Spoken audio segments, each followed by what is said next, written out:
하나님 말씀은 로마서 1장 2절부터 7절까지 말씀입니다. 로마서 1장 2절부터 7절까지 말씀을 같이 읽겠습니다. 시작.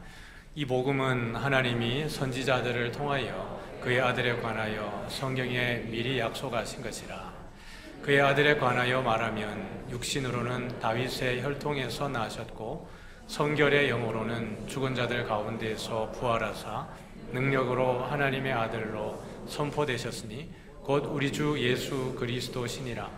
그로 말미암아 우리가 은혜와 사도의 직분을 받아 그의 이름을 위하여 모든 이방인 중에서 믿어 순종하게 하나니 너희도 그들 중에서 예수 그리스도의 것으로 부르심을 받은 자니라. 로마에서 하나님의 사랑하심을 받고 성도로 부르심을 받은 모든 자에게 하나님 우리 아버지와 주 예수 그리스도로부터 은혜와 평강이 있기를 원하노라. 아멘. 더 큰 비전을 위해 이루기 위하여 라는 제목으로 말씀을 나누겠습니다. 비전 그러면 우리에게 이미 이제 고유명사화가 되어 있죠. 비전 그러면 뭐 딱히 해석하지 않아도 뭐겠다라는 뜻이 우리에게 인식되어져 있습니다. 꿈, 또 상상, 이상, 우리가 이루고 싶은 것들, 이런 것들을 비전이라고 이야기하는데, 오늘 더 큰 비전이라고 제목을 붙인 것은 내가 품고 있는 비전, 내가 품고 있는 꿈이 아니라 하나님의 비전, 하나님의 꿈, 그것을 이루기 위하여서 우리에게 어떤 또 덕목이 필요할까 오늘 본문 안에서 다뤄보려고 합니다. 5절에 보니까 그로 말미암아라고 되어 있는데 꼬리에 꼬리를 문다고 말씀을 드렸죠. 그러면 4절을 이렇게 보면 하나님의 아들로 선포되신 이가 있는데 곧 우리 주 예수 그리스도시니라 라고 4절에서 매듭을 짓고 5절로 가보니까 그로 말미암아라고 되어 있습니다. 원문에는 이게 한 문장입니다. 이게 이제 한글로 번역하니까 이렇게 마침표를 찍어서 절 구분을 했지만 한 문장 속에 포함이 되어져 있어요. 그로 말미암아 우리가 은혜와 사도의 직분을 받았다라고 이야기를 합니다. 그러니까 바울이 사도로 직분을 받은 것이 예수 그리스도의 은혜다라고 이야기를 하고 있습니다. 근데 이 받은 것이 그러면 하나님이 왜 우리를 사도로 부르셨냐라고 하니까 모든 이방인 가운데에서 그의 이름을 위하여서 믿어 순종하게 하려고 라고 되어 있습니다. 믿음과 순종, 그러니까 바울이 내가 사도의 직분을 받은 것은 너희들로 하여금 믿어 순종하게 하기 위해서 내가 사도로 직분을 받았고 또 내가 이 편지를 쓴다라고 이야기를 하고 있어요. 믿음과 순종이 나와 있는데 여러분 믿음이 먼저일까요? 아니면 순종이 먼저일까요? 예, 맞아요. 이렇게 크게 대답이 나오지 않는 거 보니까 어떤 사람은 순종이 먼저인 것 같고 또 어떤 사람은 믿음이 먼저인 것 같다 뭐 이런 생각할 수 있는데 조금 뒤에 풀어보도록 하고 믿음이 먼저냐 순종이 먼저냐 그게 그리 중요하냐 그거 이제 조금 뒤에 다뤄보도록 할게요. 사람은 여러분 잘 변해요 안 변해요? 부정적 의미에서 보면 잘 변해요라고 막 이렇게 할 수도 있을 것 같고 또 긍정적인 의미로 접근하려고 하다 보니까 사람은 잘 안 변해요. 이렇게 착한 사람으로 잘 안 변한다는 거죠.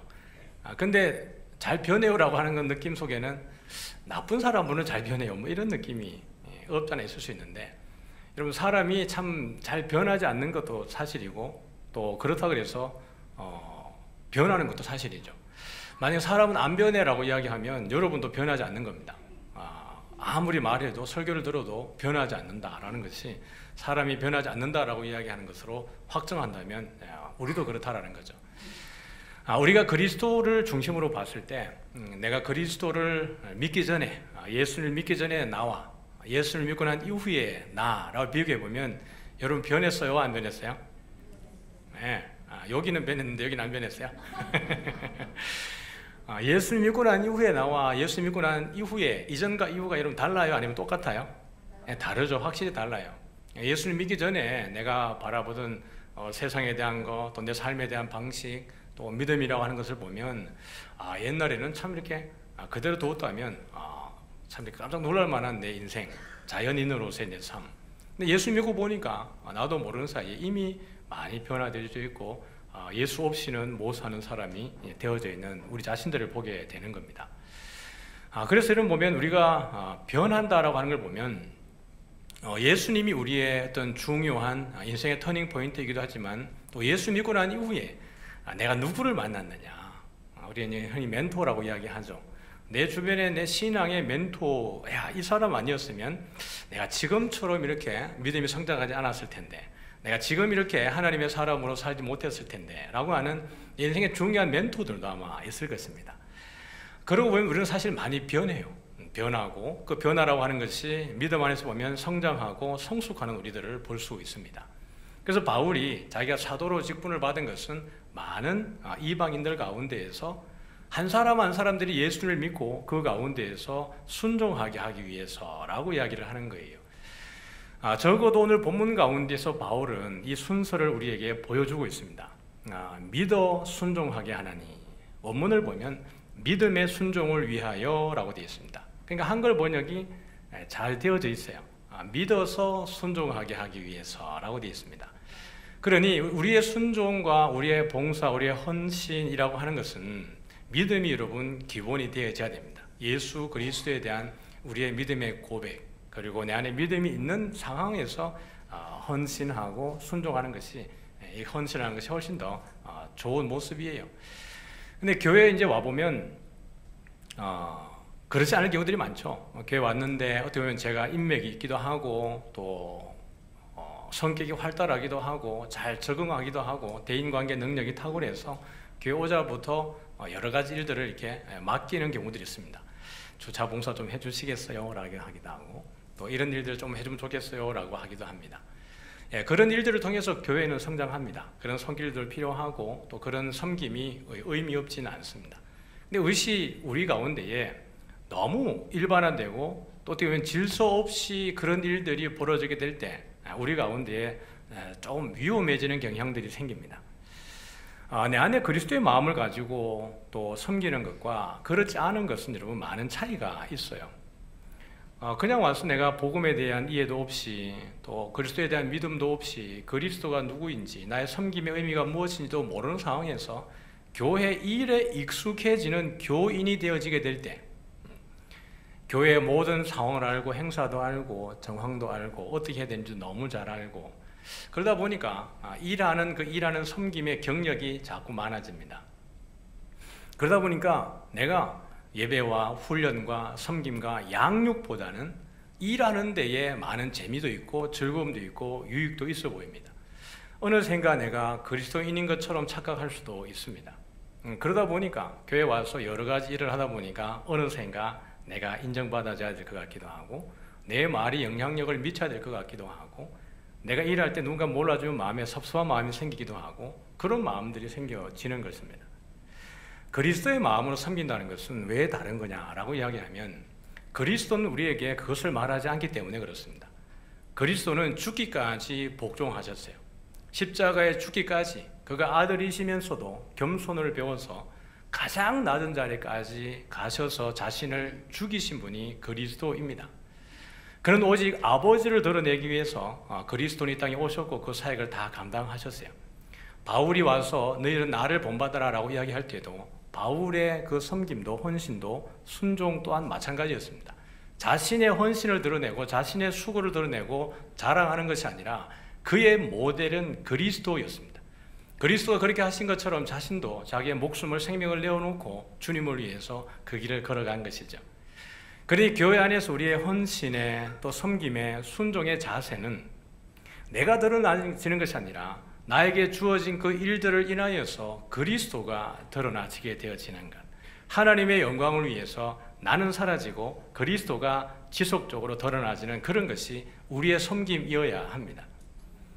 그러니 항상 우리는 나보다 남을 더욱더 존귀히 여기고 낮게 여기고, 여러분 힘들 수 있죠. 힘들어서 고통이 있을 때 내가 이 일을 하는 게 맞는가라고 생각할 때 그리스도의 제자의 태도는 그 고난과 어려움 가운데에서 그리스도의 십자가를 우리는 묵상하게 될 것입니다. 나의 이 수고가 힘들다면 나를 위해서 헌신하신 그리스도의 희생은 죽음은 어떠한가라는 것이에요. 나같이 무익하고 무능하고 아무 쓸모없었던 예수님이 나를 구원자로 부르지 않았다면 하나님의 성도로 부름받을 수 없었던 무자격한 나에게 하나님의 자녀라고 하는 이 놀라운 권세와 특권과 너는 내 눈에 보배롭고 존귀하며 내가 너를 사랑하였다라고 하신 나에게 전혀 합당하지 않은 이 존귀한 네이밍을 이름을 나에게 주신 그 은혜를 생각하면 우리가 교회 안에서 하나님을 위해서 어떤 일을 한다는 것은 여러분 그게 대단히 영화로운 일입니다. 아무나 할 수 있는 일은 아닌 것이에요. 그래서 여러분 우리가 섬길 때에 이제 내가 믿음이 조금 부족한 가운데에서 섬긴다 그러면 여러분들이 더욱더 그리스도를 더 알아야 합니다. 주님을 알기 위해서 복음을 알기 위해서 더 애쓰고 수고해야 됩니다. 양육 받는 거 너무 힘들어. 물론 시간이 안 될 수 있는데 귀찮아 힘들어. 이건 내 적성이 아니야. 여러분 복음은 적성으로 듣는 게 아닙니다. 복음은 우리가 반드시 들어야 하고 복음을 알면 알수록 내 삶이 완전히 달라지기 때문에 그래요. 그래서 오늘 바울은 이야기하기를 믿음의 순종을 위하여서 우리가 사도로 부르심을 받았다라고 이야기하는 것이에요.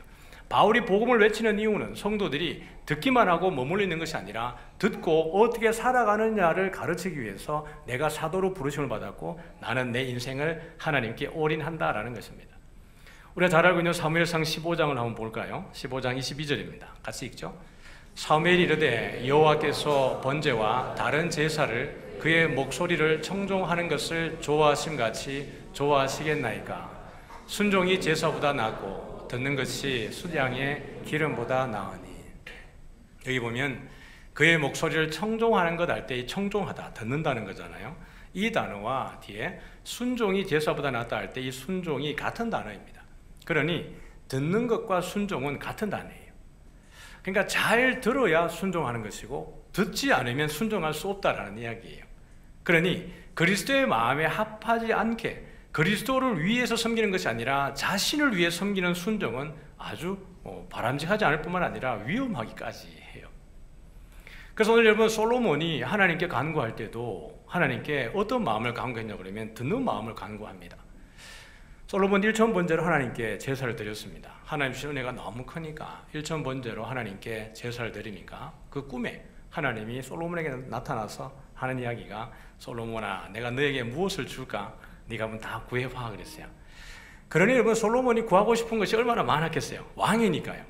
다윗의 뒤를 이어서 어떻게 보면 부국강병을 이루고 전 세계 가운데에 정말 대단한 민족을 만들고 싶지 않았겠어요? 그런 가운데 아마 솔로몬 속에 하나님께 구하라 그러면 구할 게 많았을 거예요. 지금 여러분들 가운데에도 하나님 꿈에 나타나서 가지고 애야 어떻게 해줄까 그러면 하나님 제 사업 대박 나게 해주세요 그러지 않겠어요? 근데 그게 뭐 흠이에요. 우리가 당연히 필요한 걸 하나님께 이야기하는 것이고 하나님께서 말씀하라고 하니까 말씀하는 건데 맞죠? 솔로몬도 아마 다른 많은 것들 이야기할 수 있었을 텐데 솔로몬이 하나님께 간구했던 것은 듣는 마음이었습니다. 우리 열왕기상 3장 9절을 한번 볼까요? 같이 읽어보죠. 누가 주의 이 많은 백성을 재판할 수 있사오리이까 듣는 마음을 종에게 주사 주의 백성을 재판하여 선악을 분별하게 하옵소서. 여기 듣는 마음이라고 하는 것이 샤마에 순종하다, 듣는다는 말이 똑같은 이야기입니다. 그러니까 여러분 솔로몬이 하나님께 듣는 마음을 달라는 것은 도대체 누구의 마음을 듣는 마음을 달라고 한 걸까요? 네, 이중적이죠. 백성들의 마음을 듣는 마음도 하나님께 간구한 것이고 하나님의 음성을 듣는 마음도 솔로몬이 간구를 한 것입니다. 온전한 통치는 듣는 데에서 있는 것이에요. 그러므로 솔로몬이 그것을 어떻게 보면 지혜롭게 간구했습니다. 그랬더니 하나님께서 하신 이야기가 야 내가 장수를 구할 수도 있고 부귀를 구할 수도 있고 네 원수들을 멸해달라고도 기도할 수 있는데 그걸 기도하지 않다니 너 참 대단하구나. 내가 다른 모든 거 다 줄게. 이렇게 하나님이 하신 거예요. 솔로몬이 딱 눈 떠보니까 뭐예요? 꿈이었어요. 와 이게 좋은 꿈인가 개꿈인가 하는데 하나님이 역사하시는 방법은 꿈으로도 예언을 하십니다. 하나님이 이 꿈으로 솔로몬에게 예언을 하셔서 그 지혜를 주는 겁니다. 이 뒤에 사건이 두 창기가 아이를 낳았다가 한 창기 아이가 죽고 난 이후에 솔로몬에 와서 내 아이를 돌려달라고 하는 재판이 그 뒤에 바로 등장을 하는 것이에요. 그래서 하나님이 솔로몬에게 어떤 지혜를 주셨는지를 보여주는 장면이 바로 그것입니다. 그러니 여러분 믿음과 순종이라고 하는 것은 동전의 양면 같아요. 동전에 한 면이 있고 한 면이 없으면 쓸모가 없잖아요. 우리 손바닥 같은 거예요. 손 같은 거예요. 손바닥이 있고 등이 있어야 손의 기능을 하는 것처럼 믿음과 순종이라는 것은 함께 가는 것입니다. 믿음이 좋은데 순종하지 않는다? 예, 그럴 수 없어요. 여러분, 순종이라는 개념을 이렇게 아주 협소하게 교회 안에서 무슨 일을 하는 걸로 자꾸 이렇게 협소하게 생각하지 마세요. 우리 안에 그런 고정관념이 좀 있죠. 믿음과 순종은 함께 가는 거예요. 우리가 여러분 생활할 때 교회 와서 우리가 예배 드리는 것은 요 시간이 딱입니다. 아침부터 저녁까지 섬기시는 몇몇 일꾼들 외에는, 그죠? 대부분의 성도님들은 예배 마치면 바로 일상으로 돌아가는 것이에요. 순종이 교회 안에서의만의 순종을 말하는 게 아니고요. 오늘 우리 일상의 현장에서 하나님이 나에게 말씀하시는 것에 대한 순종까지 다 포함을 하셔야 되는 것입니다. 그러니 믿음이 있는데 순종하지 않는다, 이건 있을 수가 없습니다. 내가 그리스도를 아는데 그리스도께서 나에게 소명을 주셨고 사명을 주셨고 나를 향하신 하나님의 뜻이 있는데 거기에 대한 믿음은 있는데 순종하지 않는다, 이건 여러분 믿음이 없다라는 이야기예요. 그러면 믿음이 있기 때문에 교회 안에서든 가정에서든 직장에서든 일터에서든지 하나님께서 나에게 맡기신 그 일들을 내가 실천하고 살아가고 드러낼 수 있게 되어지는 것, 그것이 여러분 믿음과 순종이 분리될 수 없기 때문에 해야만 되는 일들인 것입니다. 히브리서 기자가 4장 2절에 이렇게 이야기를 했습니다. 같이 한번 읽어볼까요? 시작. 그들과 같이 우리도 복음 전함을 받은 자이나 들은 바 그 말씀이 그들에게 유익하지 못한 것은 듣는 자가 믿음과 결부시키지 아니함이라. 예, 복음을 얼마나 많이 들어요. 예배 때마다 듣고, 여러분 오늘 이 설교를 듣고 난 이후에 마음이 찝찝하면 유튜브 가서 어떻게 합니까? 자기 좋아하는 목사님 찾아가지고 일주일 내내 듣지 않습니까? 근데도 삶이 변하지 않으면 이게 문제라는 거예요. 복음을 그렇게 많이 듣고 말씀을 많이 알고 있는데 내 삶에 이것이 적용되지 않는다, 믿음과 결부되지 않는다, 그것은 유익이 없다라는 것이에요. 우리가 한마디를 들어도 그것을 내가 삶으로 실천해낼 수 있을 때 이게 능력이에요. 여러분, 성도의 힘이 무엇입니까? 성도의 힘은 살아가는 데 있다니까요. 내가 지금까지 술 엄청 마시고, 맞죠? 직장 회식하면 교회 다니는데 회식하다 그러면 가서 2차 가가지고 술 엄청 마시고 3차 주도하고 이런 분이 계십니까? 오늘 말씀을 딱 듣는 가운데에 이건 아닌 것 같아요 싶어가지고 교회가 이제 직장 가가지고 딱 바꾸려고 생각하니까 사람들이 놀릴까봐 그 조롱이 무서워가지고, 야, 너 미쳤구나, 드디어 이제부터 그거 안 한다고? 장난치지 말고 그냥 하던 거대로 해. 하던 거대로 하라는 게 뭐예요? 그냥 술을 그대로 마시고 회식하고 니나노하고, 맞죠? 그대로 하는 게 너야, 이렇게 얘기할 수 있죠. 근데 여러분, 말씀을 딱 들으면서 오늘 여러분에게 주께서 메시지를 딱 주셔가지고 감동이 오셨을 때 딱 직장 가가지고, 야, 나 못하겠어, 설교 들었는데 내가 이 말씀은 순종해야 될 것 같아. 내가 예수 믿기로 작정했는데 지금까지는 내가 나이롱으로 믿었는데 이제는 진짜 믿어야 되겠어 라고 말하는 것이 여러분 능력입니다. 그게 사람들이 주변에 조롱하는 것 같아도 그런 순간에 믿고 결단하고 변화되는 것이 능력이에요. 그게 하나님의 살아계심을 드러내고 복음이 능력이 있다는 증거입니다. 그 수치가요, 수치스러운 게 아니고 그 사람들은 오히려 두려워합니다. 저 인간이 지금까지 저렇게 하다가 사람이 바뀐다고? 야, 하나님이 있긴 있나 보다, 예수가 있긴 있나 보다, 믿음이 좋긴 좋은가 보다. 그게 여러분 전도고 능력입니다. 성도의 힘은 살아가는 거예요. 내가 깨달아지고 주께서 감동 주셨을 때 분명히 내 마음속에 이제부터 이거 변화해야지, 하지 말아야지, 아니 이건 해야지 라고 하면서도 이 문을 나가는 순간 다시 타협합니다. 그래도 이것만 하고 하지 말자, 이게 문제예요. 여러분, 믿음과 결부하지 않으면, 내가 복음을 아무리 많이 들어도 믿음과 결부하지 않으면 nothing입니다. 아무 의미 없어요. 우리는 그냥 교인에 머물러 있게 될 것입니다. 주님은 우리를 부를 때 성도로 부르셨어요. 여러분, 사도만이 대단한 사람이 아닙니다. 성도에 대해서 한번 볼까요? 우리 한번 오늘 로마서 1장 6절 한번 보도록 하죠. 6절과 7절을 한번 보도록 하겠습니다. 같이 보죠. 시작. 너희도 그들 중에서 예수 그리스도의 것으로 부르심을 받은 자니라. 7절.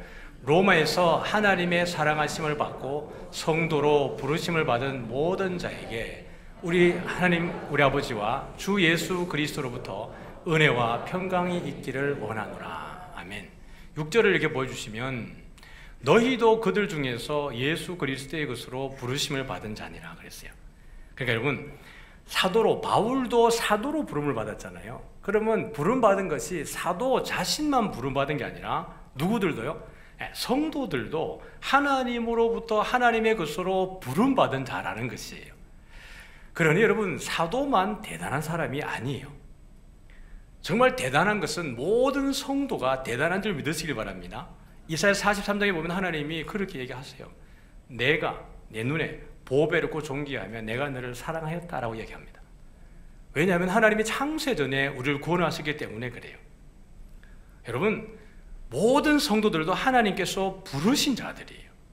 목사가 대단하고 장로님, 권사님, 안수사님 대단하고 이게 아니에요.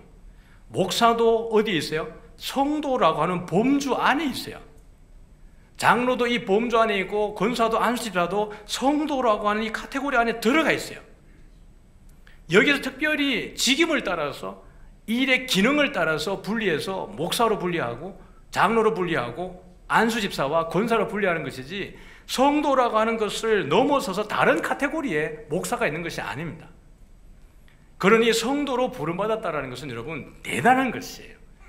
야, 목사로 부름받고 선교사로 부름받고 대단한 특별한 사역을 부름받고 이것만이 대단한 게 아니고, 내가 하나님의 백성으로 부름받았다는 것만으로도 여러분 대단한 줄 믿으시길 바라요.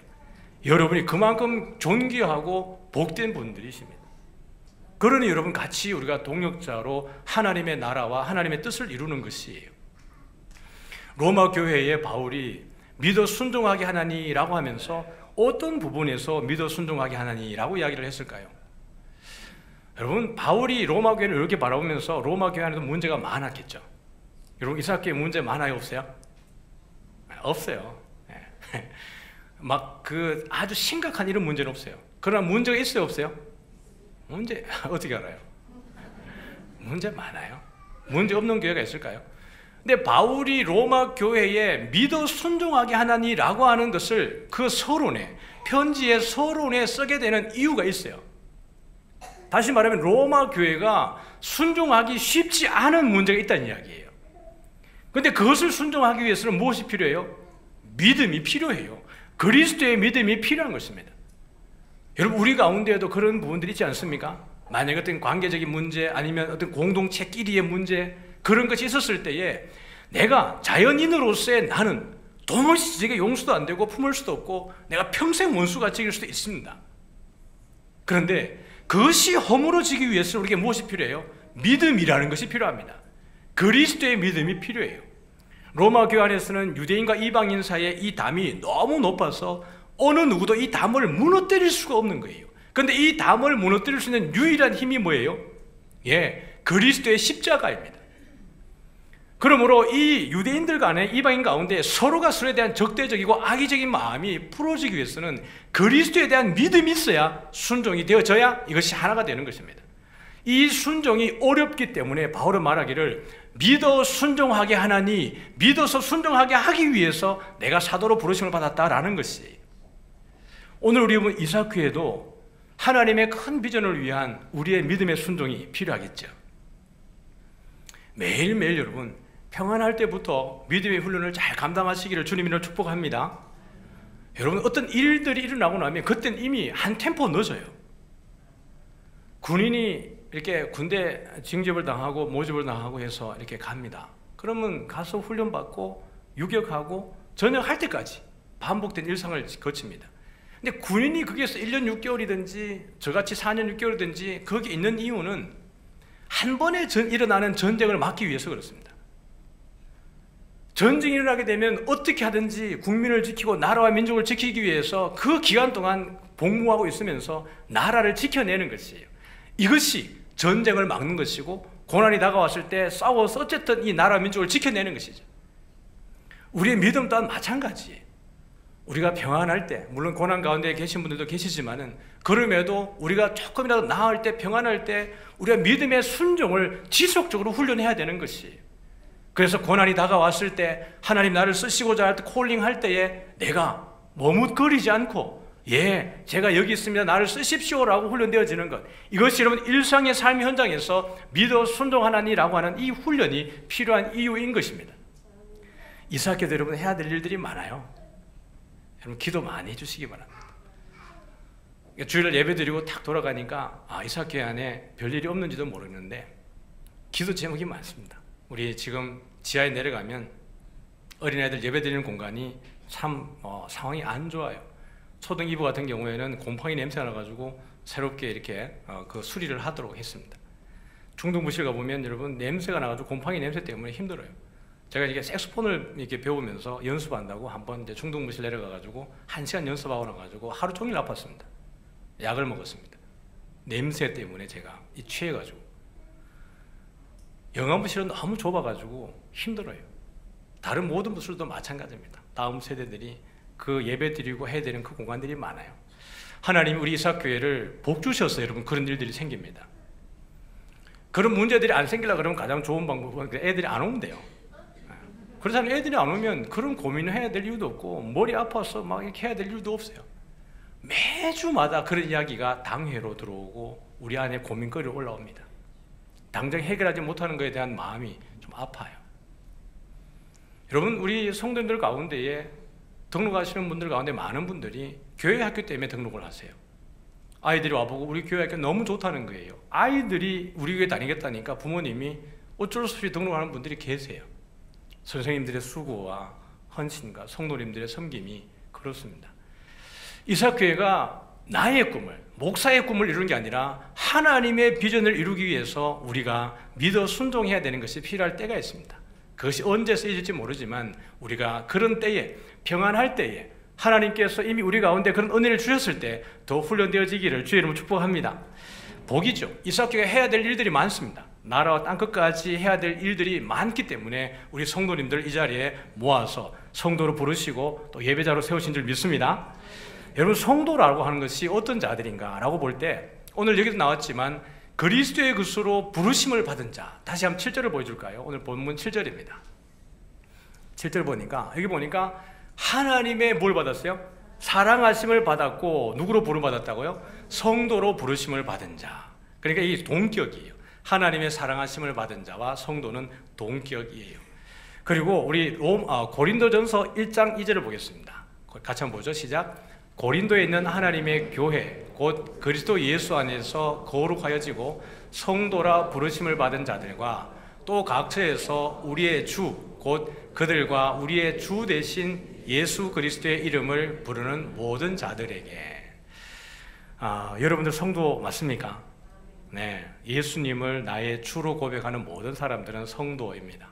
하나님께서 거룩하게 구별해 놓은 자가 성도들이에요. 그럼 이제 질문을 한번 드리고 말씀을 한번 정리를 해보겠습니다. 성도는 다 착한 사람들이에요? 오늘 여기 오기까지 지난 한 주 살 때에 손은 드지 마세요. 괜히 혼자 민망해질 수 있으니까. 지난 한 주 살아오는 동안에 죄 하나도 안 지은 사람 있으면 벌떡 일어나 보세요. 마음속에 자기 속에는 악한 마음이 한 번도 들어본 적이 없는 사람 일어나 보세요. 뚜껑이 열릴 만한 일들이 자기에게 전혀 안 일어납니까? 어떨 때는 막 뚜껑이 뭐 하나님한테 갔다 올 정도로 막 일어날 수도 있겠죠.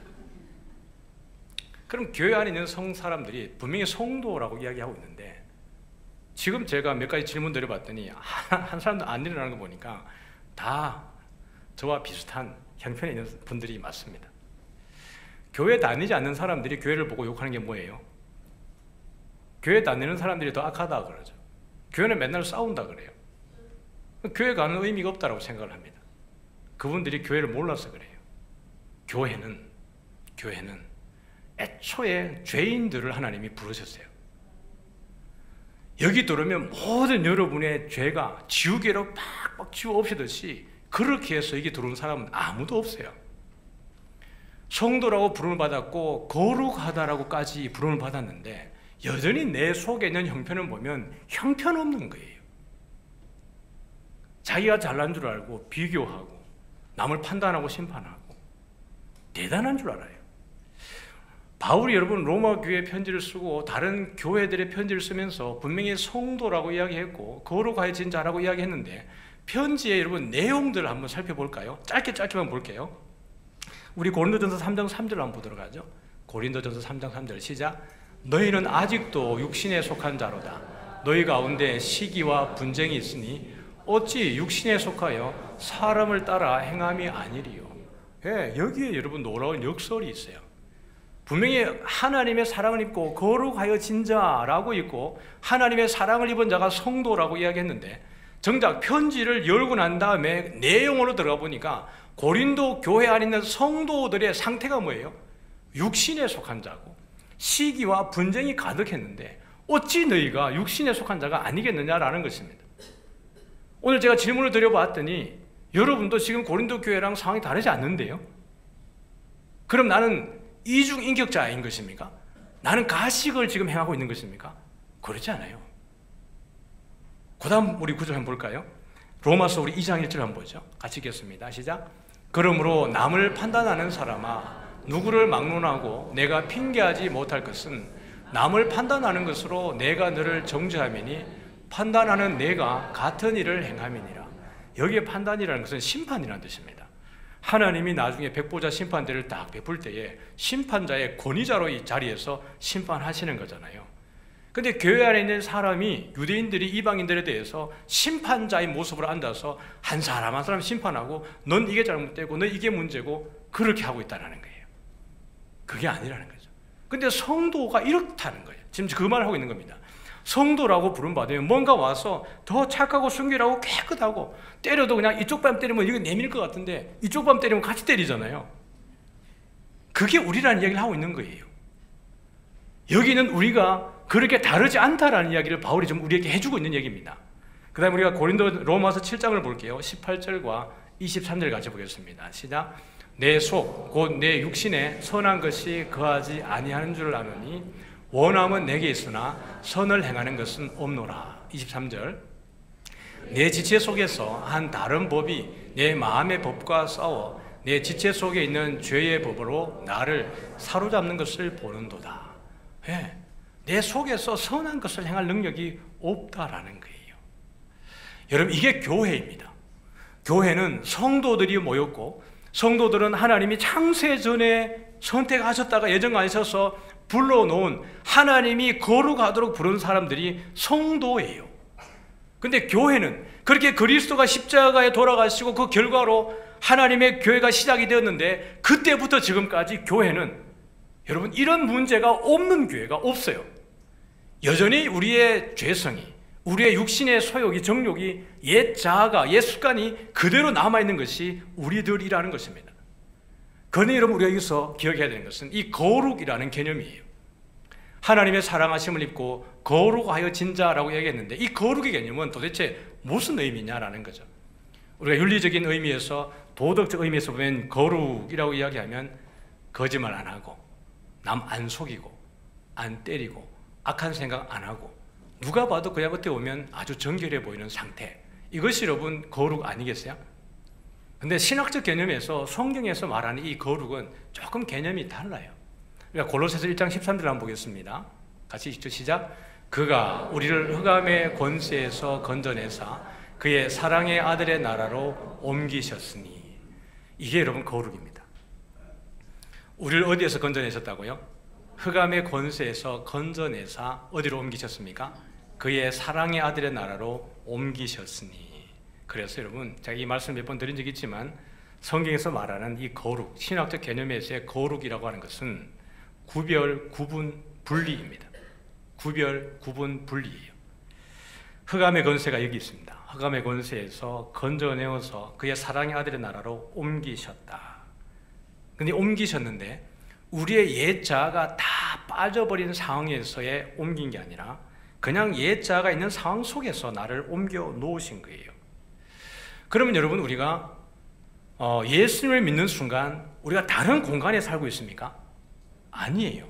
여전히 흑암의 권세 안에 있어요. 그럼에도 불구하고 하나님이 우리를 사랑하셔서 구분하셔서 하나님의 사랑의 아들의 나라의 상태, 그 아이덴티티, 정체성을 우리에게 부여하신 거예요. 우리가 이 교회는 이 세상 위에 있는 권세라고 이야기했습니다. 교회 자체가 이 세상과 다른 위치의 영적 권위에 있는 거예요. 그러므로 이미 우리가 예수님을 믿게 되었을 때 우리는 우리의 어떠함과 상관없이 하나님의 사랑하심을 입고 예정하심을 입고 하나님의 성도가 되었습니다.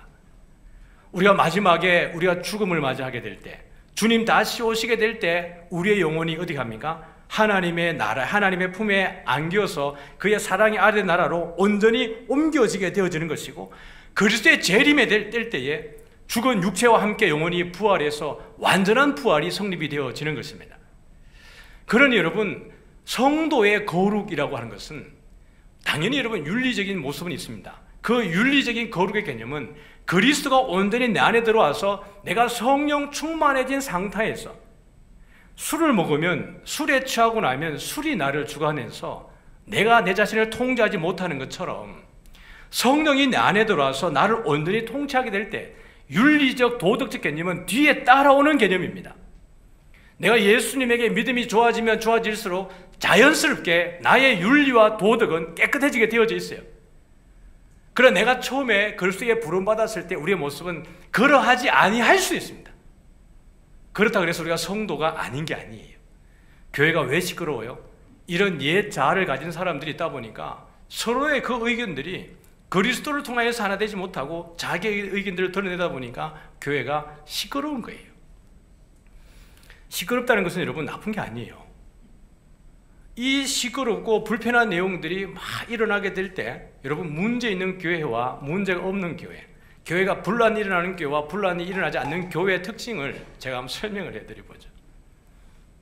그 옛 자아들이 서로 충돌하면서 말이 많이 생겨지고 의견들이 충돌이 생겨질 때 꼭 분란이 일어나는 교회는 이런 것들이 부정적인 힘을 가져서 서로 팔을 만들고 자기의 어떤 무리를 만들어서 세력화하는 일들이 그 가운데 벌어지게 되어지는 것이, 그것이 보기 싫으니까 반대편에서 또 다른 세력을 만들어서 충돌하기 때문에 이런 일들이 벌어지는 거예요. 여러분, 우리의 이런 옛 자아가 드러나서 교회에 많은 이야기를 한다는 것은 좋은 일이에요. 자기에게 교회를 사랑하는 마음이 있으니까, 공동체에 대한 애착이 있으니까 그 이야기를 하는 것이에요. 그러면 여러분, 교회가 건강해지는 교회는 어떤 교회예요? 그런 이야기들을 긍정적 에너지로 전환해 주는 거예요. 야, 그런 이야기들을 수용하고 수긍해서 어떻게 하면 하나님이 더 기뻐하는 교회로 나아갈 수 있을까? 이것을, 그런 이야기들을 성령 안에서 하나 되게 해서요, 정말 주님의 영광을 위해서 그 일들의 주체가 주님이 되도록 하기 위해서 우리는 뒤에 서고 주님을 앞장 세우게 될 때 교회는 평안해지는 거예요. 그 교회가 여러분의 힘이 있는 교회가 되어지는 것입니다. 우리 이사학교회는 그런 교회인 줄 믿습니다. 하나님의 그 꿈을 이루기 위해서 우리가 연합하고 하나 되는 교회가 우리 이사학교회입니다. 여러분 행사를 할 때 여러분들이 다 하셨어요. 제주도에 60명 가고 통영 100명 갈 때, 여러분 통영 100명 갈 때는 재정이 없었다니까요. 그 재정을 여러분들이 헌금해 주시고 기도해 주시고 후원해 주셔서 그 선교를 이루었어요. 여러분, 이것이 얼마나 감사한 일이에요. 교육부 연합수련회 재정이 부족했을 때 1,000원 헌금 한다고 했을 때 여러분들이 마다하지 않고 여러분 넉넉하게 그 헌금을 해주셨습니다. 우리는 이미 하나님이 우리 이사학교를 통해서 하나님의 더 큰 비전을 위해서 믿어 순종하게 하고 있는 줄 믿습니다. 이것이 교회에서뿐만 아니라 여러분의 일상 가운데에서도 이루어지기를 주님의 이름으로 축복합니다. 여러분, 허물과 죄로 죽었던 우리들인데요, 하나님의 이 거룩과 하나님의 영광에 빗대어 보면, 예수 그리스도의 그 십자가의 사랑에 빗대어 보면, 여러분 우리 인생은 쓰레기 아닙니까? 정말 그야말로 마른 막대기 봐도 못한 그런 인생 아닙니까? 하나님이 구원해 주지 않으면 저 영원한 지옥불에 가서 형벌받을 그런 인생이 우리들은 아닙니까? 그런데 우리를 하나님께서 사랑하셔서 자녀 삼아주시고 불러주시고, 그런 우리들에게 주님이 주신 네이밍은 무엇입니까? 내가 내 눈에 보배롭고 존귀하며 내가 너를 사랑한다, 너는 내 아들이라 내 딸이라 불러주시는 것이에요. 그러니 여러분, 우리의 헌신이, 우리의 순종이 오히려 얼마나 영광스러운 것이겠어요. 나 같은 이가 창조자를 위해서 그 일에 참여할 수 있다는 것만으로도 우리는 여러분 놀라운 은혜를 입은 줄 믿으시길 바랍니다. 이 한 주간 살아갈 때에 우리가 기도하면서 교회에서도 순종하지만 여러분에게 주어진 날 동안에 주님 오시는 그날까지 오늘 이 설교를 들으면서 여러분 마음속에 하나님이 감동하시거든 아멘이라고 하십시오. 그 순종하는 것이 힘입니다. 목사님한테 누가 이 얘기 찔러가지고 또 내 얘기하는가? 아니요, 저는 아무것도 몰라요. 저는 아무것도 몰라요. 하나님이 여러분에게 감동하는 마음을 주시는 것은 하나님이 여러분을 사랑한다는 뜻입니다. 이 한 주간 그렇게 한 주간 믿음으로 승리하고 다음 주에 만날 때에 더 기쁜 모습으로 우리 주님의 얼굴 배우기를 주님의 이름으로 축복합니다. 우리 다 같이 나서로 찬양하겠습니다.